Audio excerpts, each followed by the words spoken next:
In this video, you will see how to delete more than 50 emails at a time in Gmail. If you have lot of emails under your tabs and you are unable to select all of them, what you have to do is just click on this small square to select the emails. However, notice that this will only select 52 emails which are present on the first page. To select more than 52 like 100 or more, what you have to do is just click on this option, because you can see here select all 524 conversions. That means under the social tab I have 524 emails.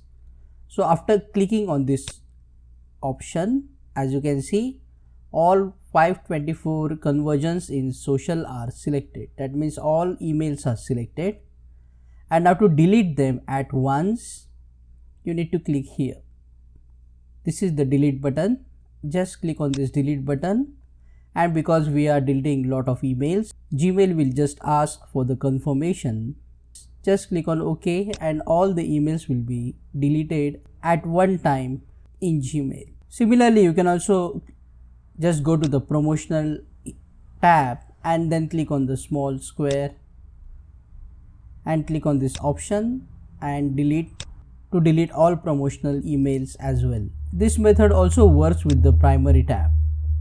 Click on that like button, comment below and let me know if this video solved your problem, and don't forget to check out these useful videos related to Gmail.